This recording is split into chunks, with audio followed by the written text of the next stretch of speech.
Hey guys, welcome to study with Devbhoomi. Friends, आज हम इस वीडियो में देखेंगे उत्तराखंड का भौगोलिक विभाजन का पार्ट 1।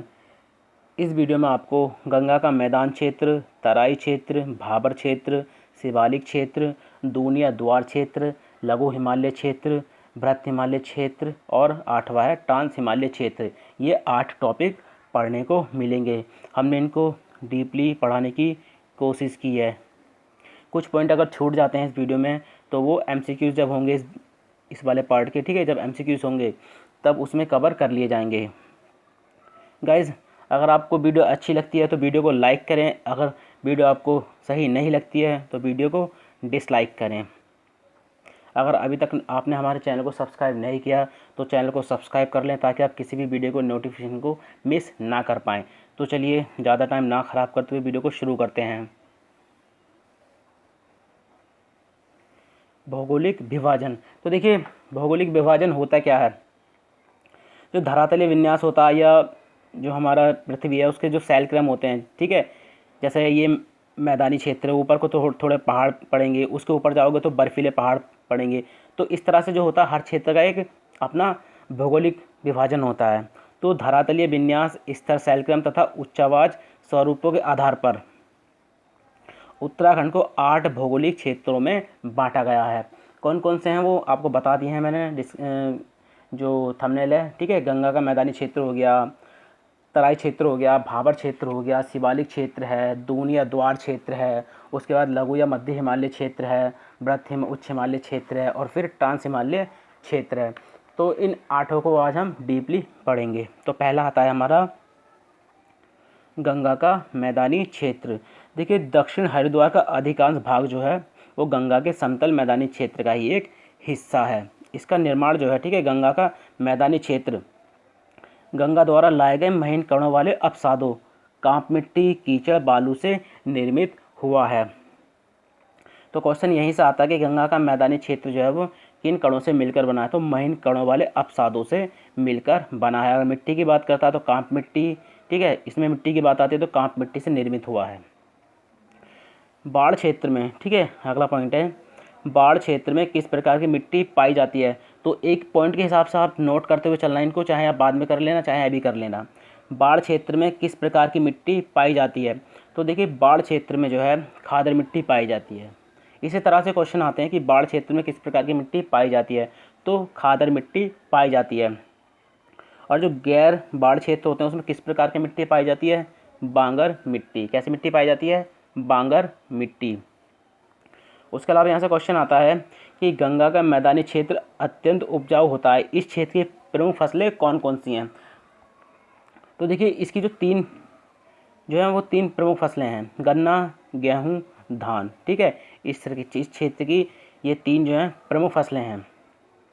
बात करें, देखिए, जो लक्सर पड़ता है, लक्सर, ठीक है, रुड़की, ये गंगा के मैदानी क्षेत्र में आते हैं, ठीक है। हरिद्वार के क्षेत्र हैं ये। लक्सर और रुड़की ये गंगा के मैदानी क्षेत्र में आते हैं।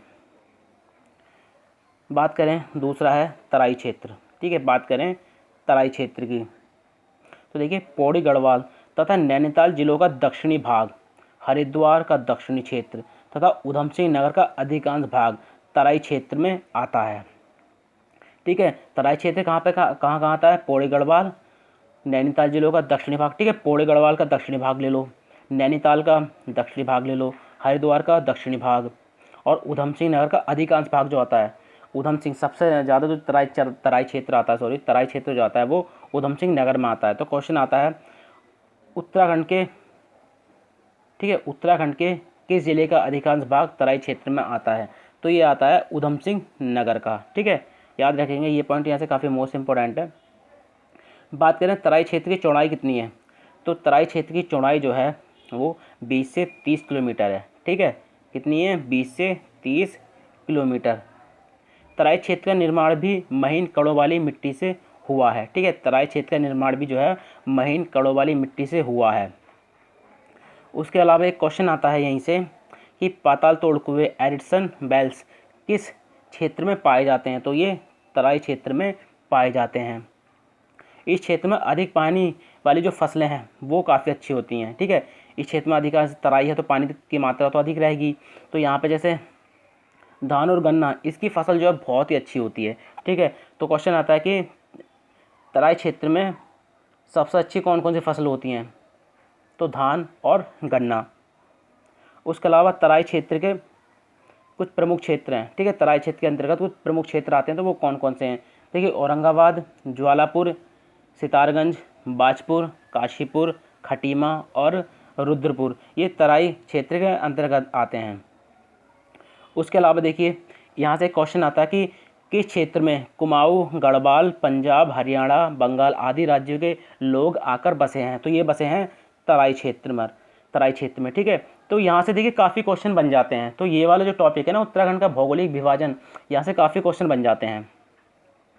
उसके बाद आता है भाबर क्षेत्र, तीसरे नंबर पर आता है भाबर क्षेत्र।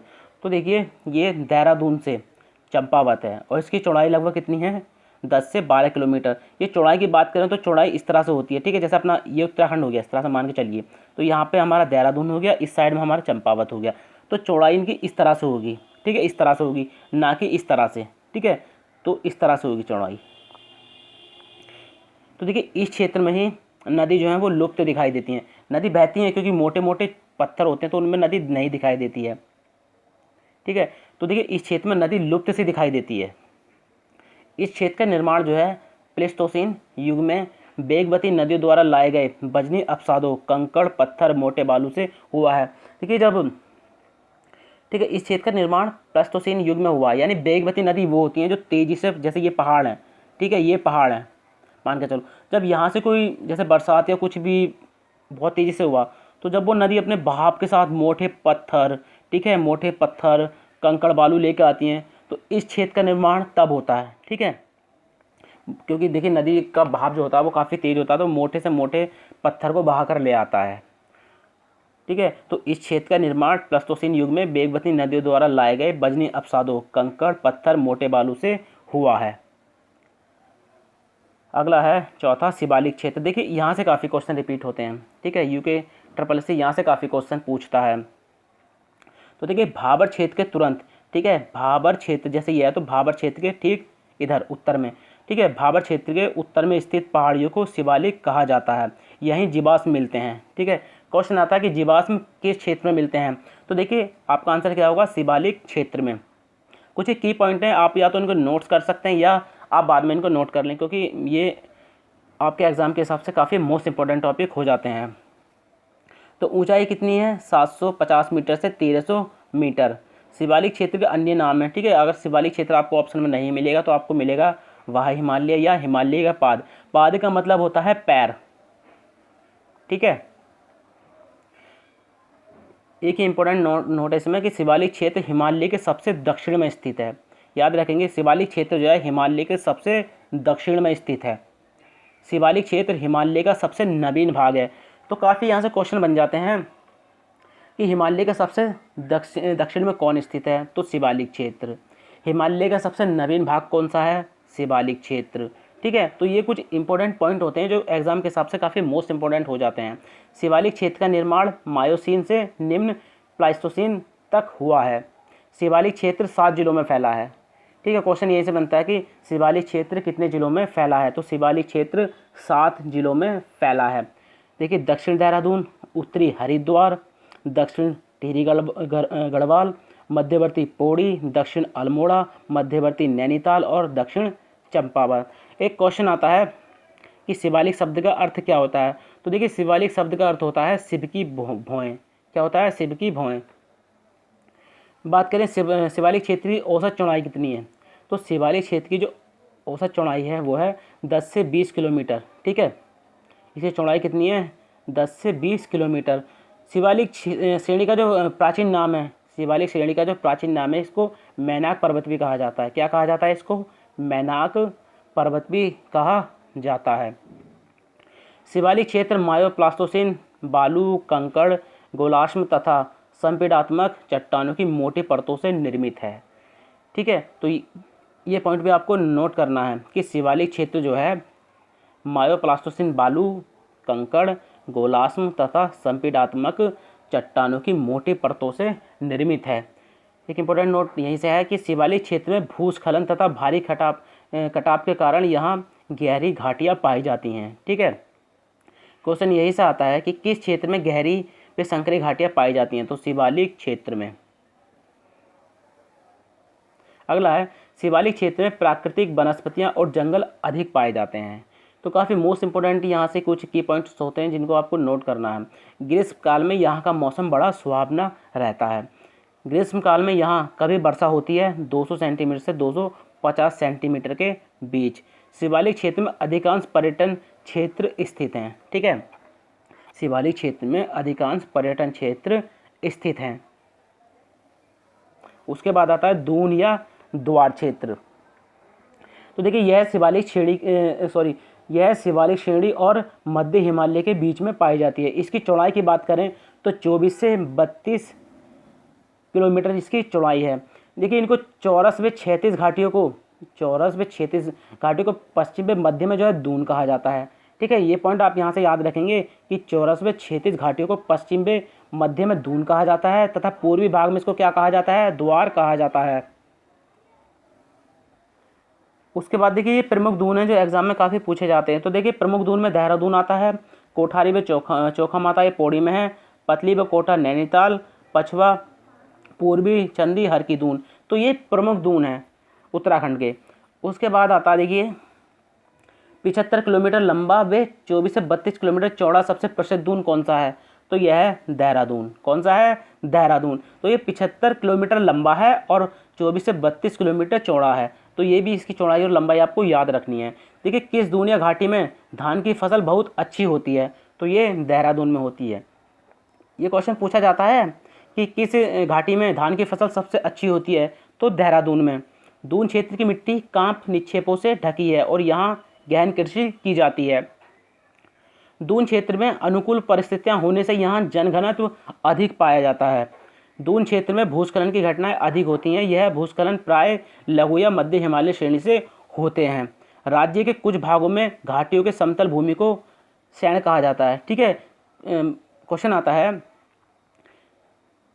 एक मिनट बस, कि राज्य के किन भागों को मतलब घाटियों की समतल भूमि को क्या कहा जाता है, तो ये कहा जाता है शैण। ये क्वेश्चन काफ़ी मोस्ट इम्पोर्टेंट हो जाता है कि राज्य के घाटियों की समतल भूमि को क्या कहा जाता है, तो शैण कहा जाता है।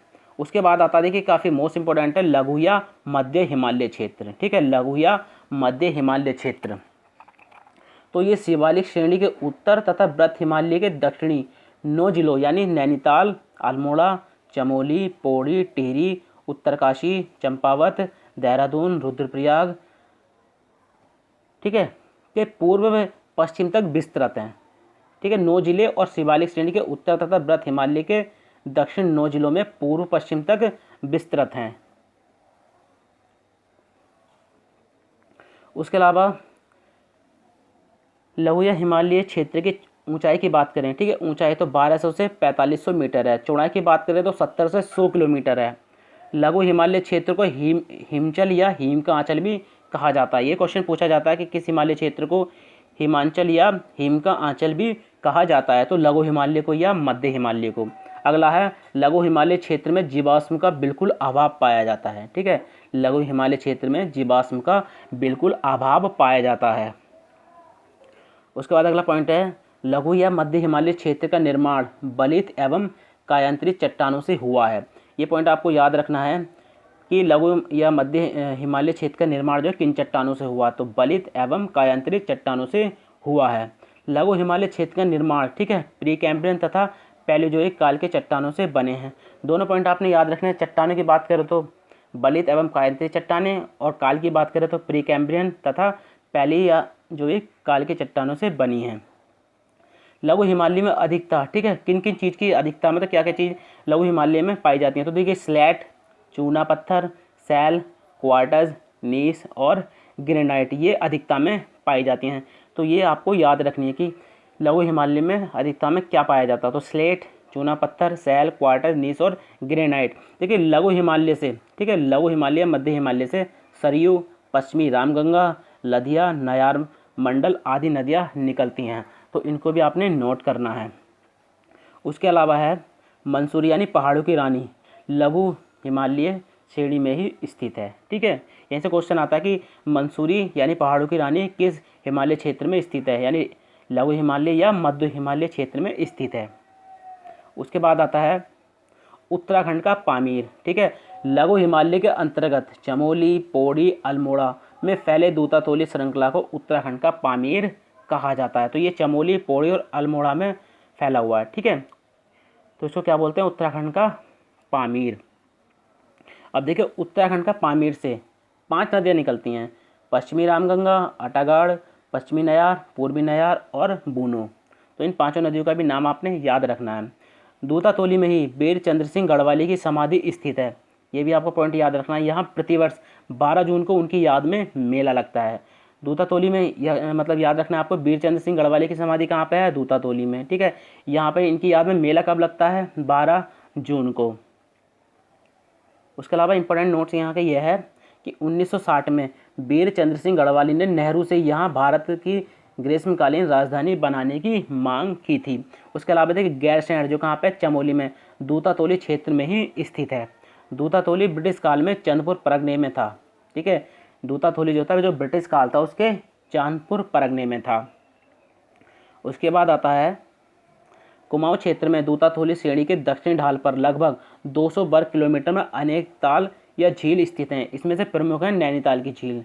ठीक है, नैनीताल की झील याद रखेंगे अभी किस श्रेणी के दक्षिण ढाल पर स्थित है, तो दूतातोली श्रेणी के दक्षिण ढाल पर। उसके बाद आता है कुमाऊं क्षेत्र के अधिकांश ताल। ठीक है, कुमाऊं क्षेत्र के अधिकांश ताल मध्य हिमालय के दक्षिण ढाल पर स्थित हैं। लघु या मध्य हिमालय में औसत वार्षिक वर्षा जो होती है 160 से 200 सेंटीमीटर तक होती है। ठीक है, यहाँ पे वर्षा का औसत भी आपने याद रखना है। अगला है लघु या मध्य हिमालय में शीतोष्ण कटिबंधीय सदाबहार प्रकार के कोणधारी संघन वन मिलते हैं। ये पॉइंट आपने याद रखना है, पूछा भी जाता है कि शीतोष्ण कटिबंधीय सदाबहार प्रकार के कोणधारी वन किस हिमालय में पाए जाते हैं, तो लघु व मध्य हिमालय में। उसके बाद आता है लघु हिमालय में संपूर्ण क्षेत्र का लगभग 45 से 60% भाग जो है वनों से आच्छादित है। ठीक है, वनों से आच्छादित है। इन वनों में देखिए बांज, खरसू, चीड़, फर, देवदार, साल, सरो आदि वृक्षों की बहुमूल्य पाए जाते हैं। मतलब ये जो है इसमें अधिकतम मतलब सर्वाधिक मात्रा में पाए जाते हैं। उसके अलावा एक इम्पोर्टेंट नोट है, ये पूछा भी जाता है, बुग्याल एवं पयार को पशुचारकों का क्या कहा जाता है, तो बुग्याल एवं पयारों को पशुचारकों का स्वर्ग कहा जाता है। ठीक है, ये पॉइंट आपने याद रखना है। एक इम्पोर्टेंट नोट ये है कि अलकनंदा की घाटी चूहा ज्वार के लिए प्रसिद्ध है। ठीक है, जो अलकनंदा की घाटी है वो चूहा ज्वार के लिए प्रसिद्ध है, और अल्मोड़ा जो है ये मक्का के लिए प्रसिद्ध है। तो दोनों पॉइंट आपने याद रखने हैं। अगला है 7वां वृत्त या उच्च हिमालय क्षेत्र। ये क्षेत्र जो है लघु हिमालय क्षेत्र के उत्तर में है और ट्रांस हिमालय क्षेत्र के दक्षिण में है, यानी इन दोनों के बीच में स्थित है। ट्रांस हिमालय और लघु हिमालय के मध्य में वृत्त हिमालय क्षेत्र जो है वो स्थित है। वृत्त हिमालय क्षेत्र को प्राचीन ग्रंथों में क्या कहा गया है, हिमाद्री। याद रखेंगे कि किस हिमालय क्षेत्र को प्राचीन ग्रंथों में हिमाद्री कहा जाता है, तो वृत्त हिमालय क्षेत्र को। उच्च हिमालय क्षेत्र के विशाल हिमनद, ठीक है, किसके साक्ष्य प्रस्तुत करते हैं, उच्च हिमालय क्षेत्र के जो विशाल हिमनद हैं वो किसके साक्ष्य प्रस्तुत करते हैं, तो प्लाइस्टोस्टोन युग के हिमाच्छादन का। ठीक है, ये पॉइंट आपने यहाँ से याद रखना है। व्रत को उच्च, ठीक है, व्रत को उच्च, आंतरिक, महा या मुख्य हिमालय भी कहा जाता है। इसकी चौड़ाई कितनी है, 15 से 30 किलोमीटर तक, और ऊंचाई कितनी है, 4500 से 7817 मीटर तक। ठीक है, यानी नंदा देवी तक इसकी ऊंचाई आप याद रखेंगे, 4500 से 7817 मीटर, यानी नंदा देवी तक। उसके अलावा आता है कि व्रत हिमालय श्रेणी जो है 6 जिलों में फैली हुई है। ठीक है, आपको उन 6 जिलों के नाम भी याद रखने हैं, उत्तरकाशी, टिहरी गढ़वाल, रुद्रप्रयाग, चमोली, बागेश्वर और पिथौरागढ़। ठीक है, यहीं से क्वेश्चन बनता है कि व्रत हिमालय श्रेणी कितने जिलों में विस्तृत है, तो 6 जिलों में विस्तृत है, उत्तरकाशी, टिहरी, रुद्रप्रयाग, चमोली, बागेश्वर और पिथौरागढ़। देखिए व्रत हिमालय श्रेणी की कुछ प्रमुख चोटियाँ उनको देख लेते हैं। देखिए नंदा देवी पश्चिम, तो ये कहाँ पे है, चमोली में। इसकी ऊंचाई काफ़ी पूछी जाती है, तो 7817 मीटर। उसके बाद आता है कामेट पर्वत, ये भी चमोली में है, तो इसकी ऊंचाई कितनी है, 7756 मीटर। उसके बाद आता है नंदा देवी पूर्वी, ये चमोली और पिथौरागढ़ में, चमोली में अधिकांश भाग और पिथौरागढ़ में इसका थोड़ा सा भाग है। तो 7,434 मीटर। उसके बाद आता है माड़ा, ठीक है, इसकी ऊंचाई कितनी है 72, ये भी चमोली में स्थित है। उसके बाद आता है बद्रीनाथ, इसकी कितनी है ऊंचाई 7,140 मीटर, ये भी चमोली में। देखिए अधिकतर जो ऊंची चोटियां हैं, ठीक है, अधिकतर जो ऊंची चोटियां हैं वो चमोली में ही स्थित हैं, इस बात का आप ध्यान रखेंगे। उसके अलावा देखिए चौखंबा, त्रिशूल, संतोपंथ, द्रोणागिरी, गंधमादन, कालोंका, ठीक है, ये भी कहाँ पे स्थित हैं, चमोली में। उसके बाद हाथी पर्वत, देवस्थान, नंदा घाट, नीलकंठ, नंदा घुंटी, गोरी, ये भी कहाँ पे हैं, चमोली में। उसके बाद नारायण पर्वत, नरपर्वत, जैलंग, ये भी कहाँ पे हैं, चमोली में। नंदाकोट, गुत्थरी या गुन्नी, ये चमोली और पिथौरागढ़ में है। पंचाचूली पर्वत, ये कहाँ पे है, पिथौरागढ़ में है, ये कुमाऊं का सबसे ऊंचा पर्वत है। उसके बाद आता है भागीरथी, श्रीकंठ, गंगोत्री, यमुनोत्री, बंदरपूंछ, ये कहाँ पे हैं, उत्तरकाशी में। इनको डिटेल में हम आगे पढ़ेंगे, ठीक है, अभी तो हम यहाँ पे इसके मतलब वृहत हिमालय के हिसाब से इनको देख रहे हैं। उसके बाद जो है इनको डीपली पढ़ेंगे। उसके बाद देखिए क्वेश्चन आता है कि कामेट पर्वत और गौरी पर्वत जो है ये किन नदियों के मध्य स्थित हैं। तो पश्चिमी धौलीगंगा और सरस्वती नदी के जो है मध्य में ये स्थित हैं। कुछ इंपॉर्टेंट की पॉइंट है ये आपको याद रखने हैं। बद्रीनाथ घाटी नरवे नारायण पर्वतों के मध्य है, ठीक है। पंचाचूली पर्वत पश्चिमी धौलीगंगा व गौरी गंगा के मध्य है। अगला नोट इंपॉर्टेंट, राज्य के अधिकांश पर्वत चोटियाँ गढ़वाल मंडल यानी चमोली में स्थित हैं। राज्य की अधिकांश ऊंची पर्वत चोटियाँ बृहत, उच्च या महा या आंतरिक हिमालय क्षेत्र में स्थित हैं। चलिए अगला पॉइंट देख लेते हैं। फूलों की घाटी बृहत हिमालय क्षेत्र में ही स्थित है। बृहत हिमालय के मूल निवासी भोटिया लोग होते हैं। भोटिया लोगों का प्रमुख कार्य पशुपालन है, इनको आगे डीपली पढ़ेंगे। बृहत हिमालय क्षेत्र में ग्रीष्म काल में पशुचारक हेतु आते हैं जाड़ और मार्क्यू लोग, ठीक है, ये दोनों जो हैं बृहत हिमालय क्षेत्र के ग्रीष्म काल में पशुचारण हेतु आते हैं। उसके बाद आता है आज का अंतिम 8वां ट्रांस हिमालय या टिबियान क्षेत्र। तो यह बृहत हिमालय क्षेत्र के उत्तर में स्थित है, ठीक है, बृहत हिमालय के उत्तर में स्थित है। इस क्षेत्र का कुछ भाग जो है वो भारत में है और कुछ भाग जो है वो तिब्बत यानी चीन के नियंत्रण में है। तो यहीं से क्वेश्चन आता है कि कौन सा क्षेत्र जो है वो मतलब चीन या तिब्बत के नियंत्रण में आता है। तो ट्रांस हिमालय क्षेत्र, ठीक है। देखिए कुछ पॉइंट होते हैं जो वहीं से क्वेश्चन बन जाता है, तो छोटा से छोटा पॉइंट भी हमने मिस नहीं करना है, ठीक है।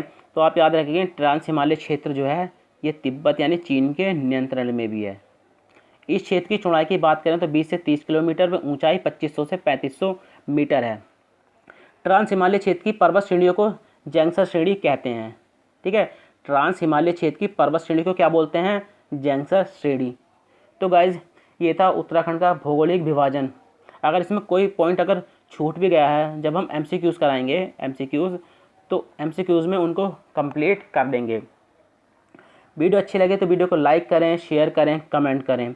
गाइज हमने उत्तराखंड मतलब कंप्लीट उत्तराखंड जीके के नोट्स बनाए जो हैंड राइटिंग है। अगर आप उन नोट्स को खरीदना चाहते हैं तो वो 650 पेज की PDF है, ठीक है, जिसका प्राइस हमने 220 रुपये रखा है। अगर आप उसको परचेस करना चाहते हैं और खुद से पढ़ना चाहते हैं तो इन नोट्स को आप परचेस कर सकते हैं। लिंक इस वीडियो के डिस्क्रिप्शन में दे रखा है, पहला ही लिंक है, आप उस पर क्लिक करके इस जो ये ई-बुक है इसको परचेस कर सकते हैं, ठीक है। और अगर अभी तक आपने हमारे चैनल को सब्सक्राइब नहीं करा तो चैनल को सब्सक्राइब कर लें और साथ में बराबर में बने घंटे के निशान को भी दबा लें ताकि आप आने वाली सभी वीडियो के नोटिफिकेशन को पा सकें। चलिए मिलते हैं अपनी नेक्स्ट वीडियो में।